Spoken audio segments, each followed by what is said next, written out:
Binationaux BXL. Et la chaîne YouTube qui vous montre les binationaux congolais d'Europe. Les binationaux de Belgique, France, Allemagne, Grande-Bretagne, etc.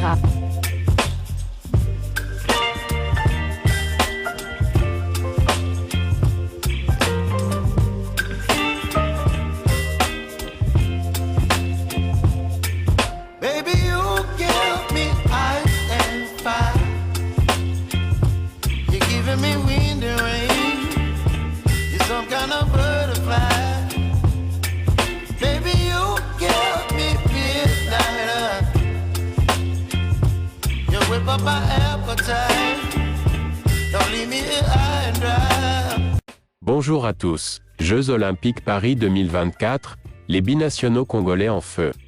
Le gardien de but du Paris FC, Nkambadio, aide la France à décrocher la première place du groupe. Mission accomplie pour le moment pour les Bleuets de Thierry Henry. L'équipe de France olympique de football masculin, c'est-à-dire les espoirs français auxquels sont associés Alexandre Lacazette et Jean-Philippe Mateta, ont réussi à se qualifier pour les quarts de finale des JO de Paris 2024 en finissant premier de leur groupe avec 9 points sur 9 possibles, devant les États-Unis d'Amérique, en battant la Nouvelle-Zélande sur le score de 3-0 le mardi 30 juillet 2024. Les buts, marqués par Mateta, Doué et Kalimuendo, ont permis à cette formation française d'engranger encore davantage de confiance et au sélectionneur de faire souffler ses cadres, absents pour l'occasion, avant le match très important à venir contre l'Argentine. Obed Nkambadio, d'ordinaire remplaçant, était titularisé pour la première fois du tournoi entre les poteaux. Une belle récompense pour le jeune gardien du Paris FC qui sort d'une très bonne saison en Ligue 2. À noter que les trois binationaux cités peuvent encore opter pour les Léopards de la RDC et ainsi s'offrir la possibilité de participer à plusieurs CAN et pourquoi pas le Mondial 2026 si leur dossier est bouclé rapidement. Capitaine d'un soir et buteur face à la Nouvelle-Zélande lors du dernier match de groupe de la France mardi à Marseille, 3-0, l'attaquant Jean-Philippe Mateta se projette, impatient, sur le quart de finale olympique face à l'Argentine qui promet d'être bouillant, avec le passif récent entre les deux équipes. Il a accepté d'accorder une interview en prélude de cette rencontre à nos confrères du Figaro. Jean-Philippe, êtes-vous soulagé d'avoir marqué votre premier but dans ce tournoi olympique? Oui, enfin, avec toutes les occasions que j'ai eues avant, ça va me faire du bien mentalement. C'était relou, mais ça fait partie de mon rôle d'attaquant. On tire, des fois, ça rentre, des fois, ça ne rentre pas. Là, ça me fait du bien, en plus, c'était un beau but, je suis content. Les occasions que j'ai eues avant étaient plus faciles à mettre, mais c'est ainsi, c'est le football. Vous voilà qualifié en quart où vous allez retrouver l'Argentine, qu'est-ce que cela vous inspire? L'Argentine, ce sont les derniers champions du monde, une équipe qui se retrouve toujours en finale des tournois qu'elle dispute. Mais pour l'instant, on va célébrer la qualification et on rentrera doucement dans ce match-là ensuite, il y a un passif entre ces deux équipes. Avec ce qui s'est passé récemment, tous les Français sont touchés. On verra ce qui va se passer en quart. Vous avez été touché personnellement? Non, mais on verra ce qui va se passer en quart. Vous avez suivi leur parcours durant la compétition, leur défaite face au Maroc notamment? J'ai tout suivi, mais pour l'instant, il faut célébrer.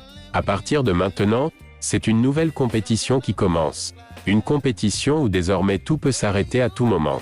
Voilà, visiblement Mateta n'a pas voulu faire du triomphalisme, mais nous savons que les Bleuets n'auront pas besoin d'une motivation à outrance pour se débarrasser de cette Argentine insolente et méprisante. Nous savons aussi que quelle que soit l'issue de cette rencontre, le passif entre les deux grandes nations du football ne sera pas réglé. Qu'en pensent nos analystes sur ce match et sur nos trois binationaux toujours dans la course? La France opposée à l'Argentine, c'est un match qui va compter pour les quarts de finale des Jeux Olympiques 2024, Paris 2024, et donc la France de Jean-Philippe Mateta, la France de Arnaud Kalimuendo et la France de Obed Nkambadio vont donc tenter de laver l'affront un peu infligé par les Argentins ces dernières années, notamment lors de cette finale, cette fameuse finale où notre compatriote comment il s'appelle encore notre Colomani. Oui, Randal Colomani avait raté l'occasion de pouvoir donner le titre de champion du monde à la France et peut-être ça allait être le premier Congolais à pouvoir être décisif dans une finale de Coupe du Monde. Vous savez tous comment les Argentins avaient réagi par la suite, hein, comment ils narguaient un peu les Français comme ça, notamment sur le nombre d'Africains dans cette sélection quand même française. Et donc ça va être l'occasion, on n'aura pas besoin de motiver, hein, les Français n'auront même pas besoin de motiver leurs joueurs, que ce soit les binationaux africains, hein, que ce soit également les Français de souche, ils vont tout faire, et le public également, ils vont tout faire pour pouvoir corriger cette équipe d'Argentine, l'air foutre à la porte, si je peux dire, de ces Jeux Olympiques de Paris, hein. C'est pas très sportif, c'est pas vraiment l'esprit olympique, mais voilà, les choses sont celles qu'elles sont. Donc la France va tenter d'éliminer aujourd'hui même, hein, cette formation argentine. Nous allons parler alors de nos 3 binationaux. Est-ce que vous pensez qu'il y a encore des chances que la RDC puisse récupérer ces 3 joueurs? Tout à fait, ils sont toujours éligibles pour la RDC, même si Jean-Philippe Mateta montré quand même, il a déjà pris position pour l'équipe de France de Didier Deschamps, mais tant que Didier Deschamps ne l'aura pas appelé avec l'équipe A de la France, il sera toujours éligible pour la RDC. Donc il y a, comme vous l'avez dit, il y a Jean-Philippe Mateta, il y a Kalimuendo et il y a le gardien Cambadio qui avait joué le 3e match. Donc le dernier match était prolifique pour les Congolais, non seulement Jean-Philippe Mateta a ouvert le score, il a marqué le premier but. Kalimuendo a clôturé le score en marquant le 3e but et le gardien n'a pas encaissé. Donc c'était une très très bonne chose pour ces joueurs d'origine congolaise. On ne le répétera jamais assez, mais la RDC est le pays ayant le plus de binationaux dans le monde, ça se vérifie, hein. On peut même voir chez les dames la grande buteuse Katoto du côté de l'équipe de France qui fait des merveilles aussi du côté des Jeux Olympiques, hein, en étant meilleure buteuse, je pense, avec 5 réalisations déjà dans ce tournoi. Donc c'est une très très belle chose et on espère vraiment qu'on pourra quand même récupérer, pourquoi pas Kalimuendo déjà. Mateta, ce sera peut-être un peu plus compliqué, mais l'espoir est toujours possible. Est-ce que vous pensez que, bon, mettons un peu à côté le gardien de but, parce que le gardien de but aura beaucoup plus de mal que les autres, hein, de pouvoir entrer dans les bonnes grâces de Didier Deschamps, parce que vous voyez bien le gardien titulaire, celui qui joue au Milan, c'est la Maignan, vraiment, il est parti pour s'inscrire sur la durée, et donc notre gardien qui de surcroît évolue en Ligue 2, hein, donc je pense pas vraiment que de l'équipe de la France, hein, des Bleus vraiment de la France, on peut mettre un gardien qui joue en Ligue 2, mais observons quand même, suivons quand même son évolution, hein. Nous n'avons pas vraiment beaucoup une pénurie à ces postes-là, hein. On a Fayoulou qui pour le moment fait confiance du côté de la Suisse, hein. Son équipe est en train de jouer les premiers rôles pour le moment dans les championnats suisses. Et nous avons aussi les 2 autres. Mais pourquoi pas Nkambadi aussi, qui évolue dans les mêmes championnats que Passinza, ou qui évolue dans les mêmes championnats que d'autres gardiens congolais comme ça que nous ne connaissons pas. Il y a encore des autres qui peuvent venir s'ajouter, Badiachile et tout, de ces côtés-là. Même, pensez-vous vraiment que Mateta puisse entrer dans les bonnes grâces de Didier Deschamps? Parce que déjà là, il semble être remplaçant, enfin pas remplaçant, mais on a l'impression que la Casette a un peu plus et un cran au-dessus de lui. Jean-Philippe Mateta finit en trombe en première ligue la saison qui vient de s'achever. Premier tour, il est pratiquement pas marqué, mais vers le second tour, à partir de janvier jusqu'au mois de mai, c'est là qu'il a carburé en marquant 16 buts en championnat.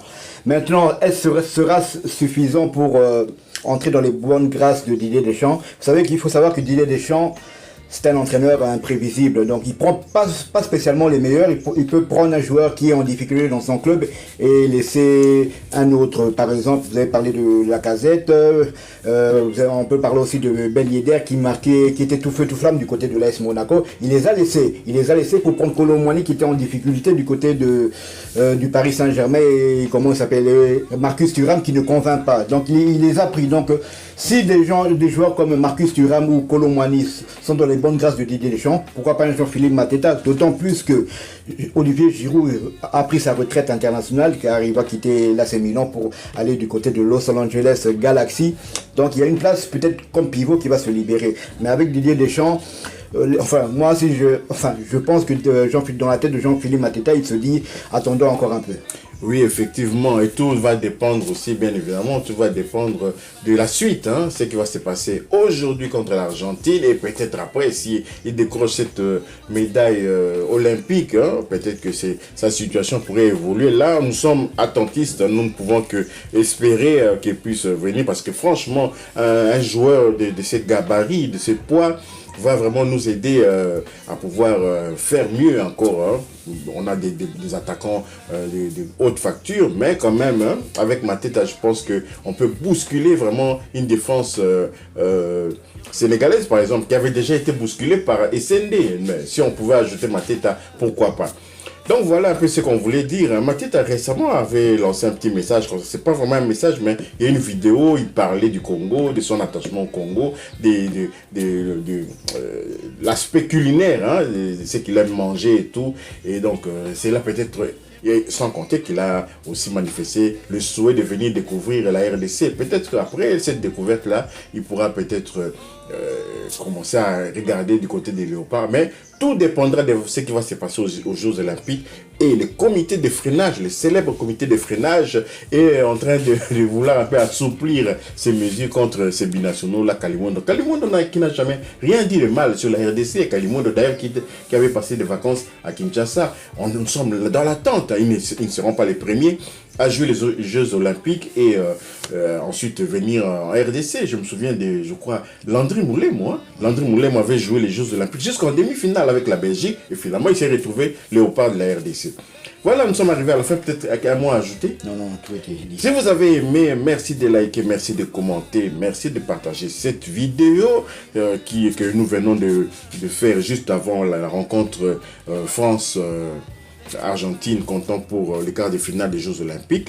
Merci de vous abonner aussi pour ceux qui ne sont pas encore abonnés et d'activer la petite cloche de notification qui vous permettra de ne pas manquer les prochaines vidéos que nous allons mettre en ligne. Binationaux BXL vous dit au revoir. Binationaux BXL. Et la chaîne YouTube qui vous montre les binationaux congolais d'Europe. Les binationaux de Belgique, France, Allemagne, Grande-Bretagne, etc.